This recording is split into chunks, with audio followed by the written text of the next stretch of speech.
Bonjour à toutes et tous, j'espère que vous allez bien. On se retrouve aujourd'hui pour une nouvelle vidéo.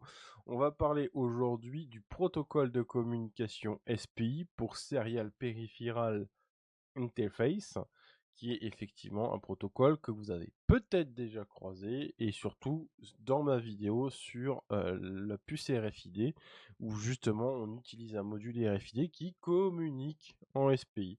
Et vous allez voir que c'est pas anodin qu'ils soient en ce protocole de qu'ils aient ce protocole de communication, parce que c'est un protocole qui s'y prête très bien.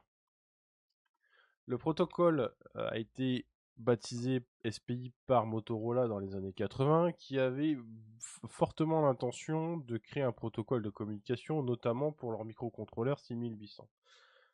Je les connais pas plus que ça, je vous ai mis une petite photo de ça, mais globalement, un microcontrôleur c'est un peu comme un Arduino, il fait exactement la même chose, il fait des opérations logiques et interagit en fonction des entrées et des sorties. Alors, les avantages du SPI, c'est que c'est très rapide. C'est beaucoup plus rapide que l'i2c. Il est full duplex. Il est simple à mettre en place. Il est peu gourmand et il est adapté pour des flux continus. Et c'est pour ça qu'effectivement, il est plutôt connu pour effectivement envoyer. En tout cas, il est beaucoup utilisé pour notamment les puces RFID, pour l'affichage des écrans, pour la lecture des cartes SD. Par contre, l'inconvénient, vous le remarquerez très vite, c'est qu'il y a besoin de beaucoup de fils, donc c'est pas forcément facile de rajouter des esclaves. Il n'y a pas d'accusé de réception, c'est-à-dire qu'il envoie les données, mais vous n'avez aucune information qu'il ait reçu les données que vous avez demandées, et il a une distance limitée. Bien évidemment, vous devez passer les 40 cm, ça devient assez compliqué.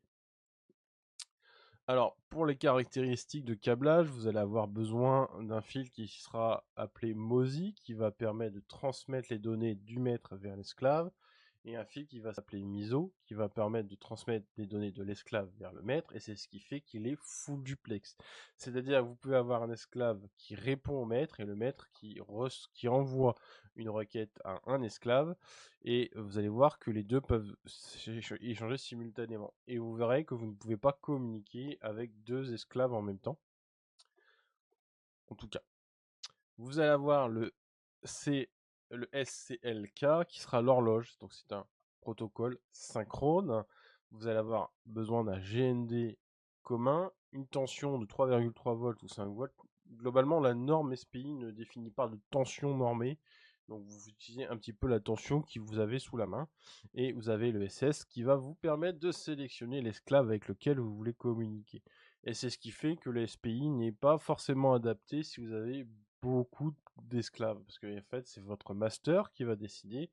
Toi, je te parle, je t'envoie ces informations, j'ai fini de te parler, je désactive ton SS. Donc, clairement, on voit que c'est pas forcément adapté sur des gros systèmes où vous avez plusieurs systèmes de communication qui communiquent en SPI. Et comme je vous l'ai dit, c'est un protocole synchrone qui effectivement, c'est l'horloge comme l'i2c, l'horloge sera gérée par le maître. Alors les limites physiques, bon, clairement, vous allez avoir la longueur de fil déjà, qui effectivement, vous allez perdre des données au-delà de 40 cm, mais c'est surtout que plus vous avez un fil long, plus vous augmentez l'impédance de votre fil, et plus le signal sera moins net et potentiellement à mettre plusieurs erreurs. Alors évidemment, c'est vrai pour tous les protocoles de communication, hein, c'est pas spécifique au SPI, mais comme il n'y a pas de contrôle de contrôle des données reçues et envoyées, en fait, l'erreur est beaucoup plus importante. Et du coup, c'est ce qui fait que au-delà de 40 cm, ça devient assez compliqué. Et on est sur un protocole qui sera, on va dire, tri-state, c'est-à-dire que vous avez trois états logiques. Vous avez l'état 0, hein, c'est-à-dire que vous n'avez pas de tension. Vous avez le 1 logique, si vous avez de la tension. Et après, vous avez la fonction Z, la fonction haute impédance. Et ça, c'est quand vous êtes déconnecté du bus. Ça veut dire que vous n'avez pas besoin de communiquer. Et dès que le bus aura soit un 1 ou un 0 logique, ça veut dire qu'on envoie des données. Et donc, c'est pour ça qu'on l'appelle tri-state.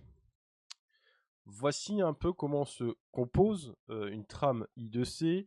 Je ne vais pas rentrer dans les détails, mais globalement, tout va se synchroniser avec l'horloge du maître, et à chaque changement d'état de l'horloge, on va venir regarder l'état de notre bit qu'on a besoin d'envoyer. Alors, ce qui est sûr, c'est qu'on va venir sélectionner avec SS en mettant à 0 notre entrée, ce qui veut dire qu'on va dire « toi, je te parle et je t'envoie les données ». Une fois qu'il a effectivement envoyé le start, en fonction de l'horloge, on va venir lire les bits qui sont envoyés. Et vous l'avez vu, on va envoyer les bits consécutifs par paquet de 8 bits. Ce qui fait que vous n'avez aucun contrôle et à la fin de l'échange, on revient sur la haute impédance, ce qui fait qu'on est déconnecté et on a fini de parler. C'est simple, efficace, mais globalement, c'est pas infaillible, quoi. Donc, on va utiliser ce protocole pour toujours envoyer les messages Hello à un autre Arduino.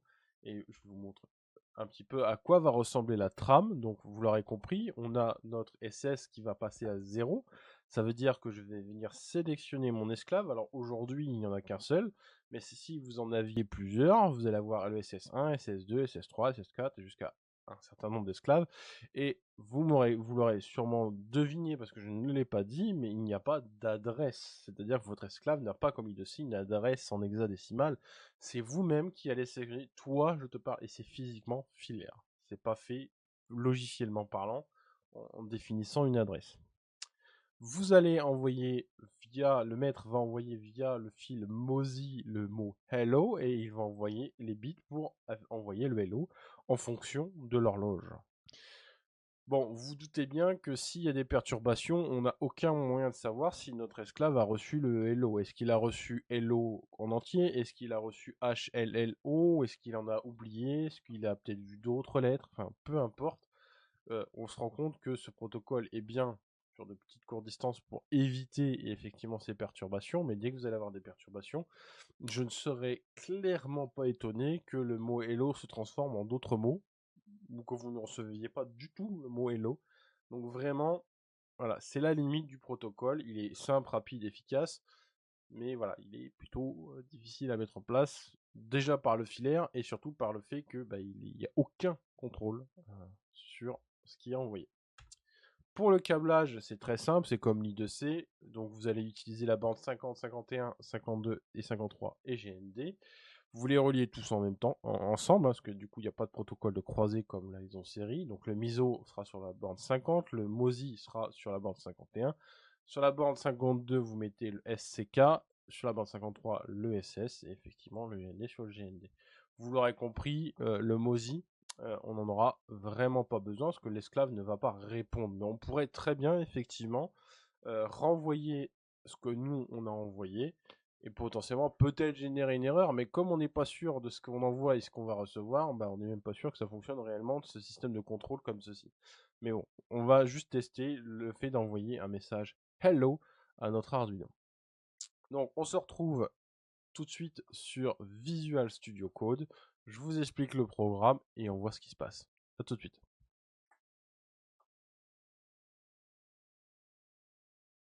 Alors, nous voici sur Visual Studio Code. Programme très simple hein, pour l'esclave, il n'y a aucune difficulté par rapport à l'I2C, bien évidemment. On vient inclure la bibliothèque SPI qui est déjà incluse dans la bibliothèque de base. On vient dans le setup effectivement définir que notre pin 53 est une sortie. C'est notre SS, hein, c'est la sélection de notre esclave, c'est ce qui fait qu'il dire toi je te parle.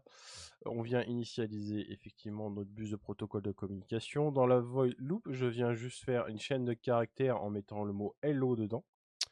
Je viens mettre à 0 ma sortie SS qui va définir toi je t'active, je t'envoie le message et j'envoie ma chaîne de caractères, caractère par caractère. Donc ils vont envoyer tous les bits. J'attends un délai de 10 secondes assez important. Alors je sais que dans les essais que moi j'avais fait, en fait, il n'avait pas le temps de recevoir le message complet, que globalement ça faisait un peu du caca. Voilà, et donc évidemment j'ai rajouté un petit délai de 10 millisecondes qui va nous permettre d'afficher vraiment le message hello. Et j'ai rajouté ceci, je viens lui envoyer un retour à la ligne pour qu'on puisse effectivement détecter. Parce qu'en fait, on n'a pas de fin de trame réellement, et ce qui fait qu'on peut pas, via l'esclave, dire bah moi du coup la trame est finie, tu fais un espace, bon, voilà, c'est compliqué, et du coup j'ai préféré faire ceci, faire un retour à la ligne via l'esclave, via le maître qui l'envoie, et donc je vais pouvoir afficher hello espace, entrée, hello, entrée, espace, hello, entrée, etc. Au lieu d'avoir tout attaché. J'aurais très bien pu aussi, sachant ce que j'envoie, voilà, mais en tout cas le retour à ligne via l'esclave me permet de corriger ceci. Je viens après remettre à 1 ma sortie pour dire que j'ai désactivé ma communication. Vous l'aurez compris, du coup, mes bornes MISO et alors j'ai dit MISO, hein, MISO et MISO et l'autre, je ne l'ai plus en tête, hein. MISO et Mozi, voilà, ça va me revenir. Effectivement, seront dans un état haute impédance, parce que du coup, on ne communique plus. Et j'attends un délai d'une seconde, et je recommence. Donc vous pouvez transférer ça sur votre premier Arduino, hein, c'est pas un souci. Et du coup, on va passer sur l'esclave. Hop, je rebranche l'esclave. Hop là. Et du coup, on va regarder le programme de l'esclave qui est un petit peu plus compliqué. Oui, oui, un petit peu plus compliqué. Il faudra un petit peu écouter. Donc, toujours pareil, sur l'esclave, je viens activer effectivement la bibliothèque, je viens inclure la bibliothèque SPI, je viens ajouter 2 variables volatiles. Alors, les variables volatiles, ce sont des variables qui peuvent changer à tout instant dans le programme, il n'y a pas besoin de conditions particulières. Bon, j'aurais peut-être pu utiliser des variables normales, mais là, j'ai décidé d'utiliser des variables actives. Ici, je fais une petite fonction interne de la bibliothèque SPI. Je viens lui dire, je viens regarder la bit, l'octet reçu par mon protocole de communication, et je viens dire que j'ai une nouvelle donnée qui arrive.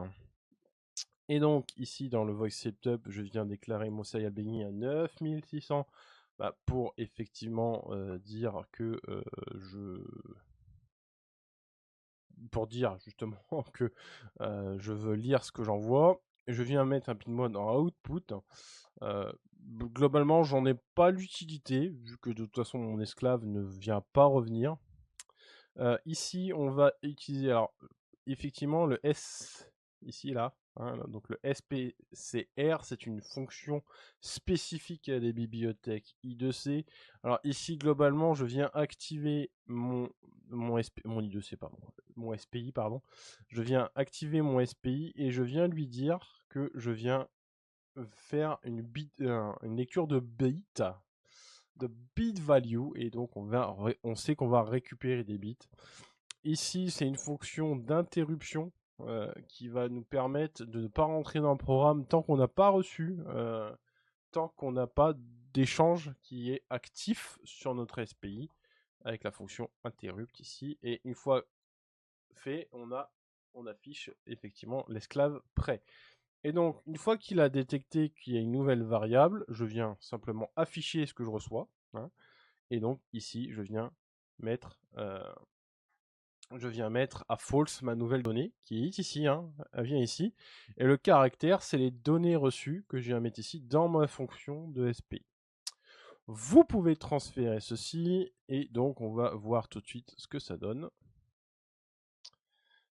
Est-ce que je peux... Alors attendez, hein, je vais aller faire ci sur le slave. Allez. J'ai pas perdu de câblage. C'est bon, tout est bien branché. On va regarder. Donc, moi, il est déjà transféré, hein, donc c'est juste pour ça que je le fais. Pouf, voilà. Et j'envoie effectivement mon message hello. Donc j'ai bien mon esclave qui envoie ce message hello avec un petit espace. Alors c'est assez particulier parce que j'utilise des bits internes et des variables internes de la bibliothèque SPI, mais il n'y a rien de compliqué hein, pour ce fonctionnement. Il demande un petit peu plus de complexité, un petit peu plus de réflexion, parce que du coup, en fait, on n'est pas sur un protocole qui gère avec, on lui envoie pas une fin de trame, en fait. Il n'y a pas de bit de fin de trame, de bit de start, etc. Et du coup, on est un peu obligé d'utiliser la bibliothèque qui va nous permettre de faire un peu de bricolage pour envoyer ces échanges. Voilà. Donc, vous avez vu qu'on peut communiquer avec un protocole de communication SPI et surtout, on peut communiquer sans carte additionnelle. Tous les protocoles de communication que je vous ai montrés jusqu'à aujourd'hui n'ont pas besoin de carte additionnelle, c'est-à-dire que vous pouvez l'utiliser sans. Voilà. Maintenant, je vais vous accorder qu'on va utiliser des cartes additionnelles qui vont nous permettre de faire de la communication. Alors, ces cartes additionnelles, la plupart du temps, vont peut-être communiquer avec les protocoles de communication que je vous ai déjà montrés et qui vont en gros faire passerelle pour communiquer dans un autre protocole de communication.